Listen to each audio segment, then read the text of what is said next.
At Scripture's Transformation, we believe in the life-changing power of the Word of God through the teachings of Apostle Joshua Selman. This page is dedicated to exploring how the Bible transforms lives, renews minds, and strengthens faith. Let's grow together in experiencing the transforming power of God's Word in action. Do not forget to subscribe and hit the notification bell so you never miss a life-changing message. Hear me, pastor. Hear me, man of God, overseer. The Spirit of God will continue to move through parishes and cathedrals, through churches and places of worship. He's not just searching for Christians. When he comes, he's looking for that heart. Can he find that as a result of this conference? Can you go back home and say, Spirit of God, I'm available. I may not have been that available yesterday. Notice the question is not whether you are in ministry or not. Ministry can become an idol that drives the presence of God from your life.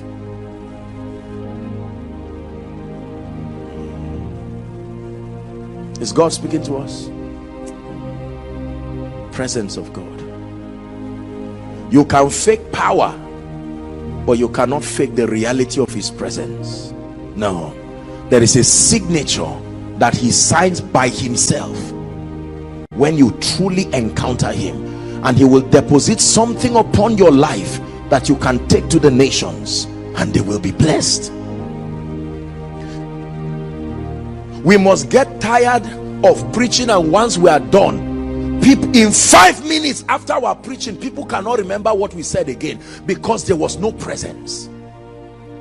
That presence factor is not there. We raise worship songs, powerful worship songs, and the moment people are done singing, they just say, wow, you are a very powerful artist. That is not a compliment. That we get to a point where you are so in sync with God.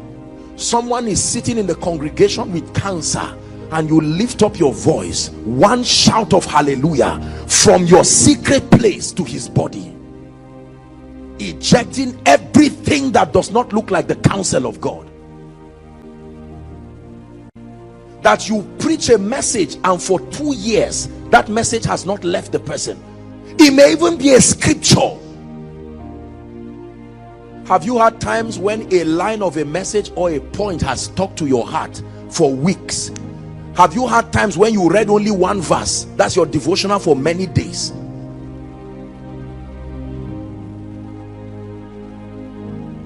I've made up my mind that for as long as I have the privilege of life, whatever it would take to see to it that my life becomes an incense of worship, a contribution. For me, I've come to a point, like the apostle will say, where to live is Christ and to die is gain. Nobody runs away from gain. That the life that I now live, I live by the faith of the Son of God who loved me and gave himself for me. So we need to go back and begin to edit the purity of our motivations. What is motivating the conferences? What is motivating the meetings? What is motivating, I want to start a church? I agree. What is motivating it? All my colleagues are in ministry, and I don't think I should, at my age, I should not be like this without a church. Someone advised me to start a platform. That is a sincere advice from a well-meaning friend, but you're on your way to a thorough destruction. Who shall we send? The first question is not send me, is here am I. That here am I is a long process. When it's done with you, he now sends you. Notice the woman with the alabaster box. Remember the story? The Bible said she had a box of spikenard, a year's worth of wages. She brought it before the feet of the master. She didn't pour some, she broke everything. That alabaster box was a symbol of her worth. It was a symbol of her pain. It was a symbol of her honor. It was a symbol of her glory. And she knelt before his feet and said, if it is to break everything that represents my relevance, let me tell you why our fathers saw what we are not seeing. They were willing to give up what we are not willing to give up. We are too conscious of my money, my car, my reputation, my ministry. Some of those people were not even interested in ministry. They were strolling around the forest and the power of God rested on them.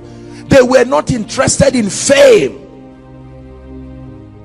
Today we fight one another. He's supposed to call me apostle and he called me Joshua Selman. That becomes a vendetta for many years, wasting time and energy that should be spent seeking the presence of God. You will never be the same. You've touched his grace. Your life must change. You will never be the same. You've touched his grace.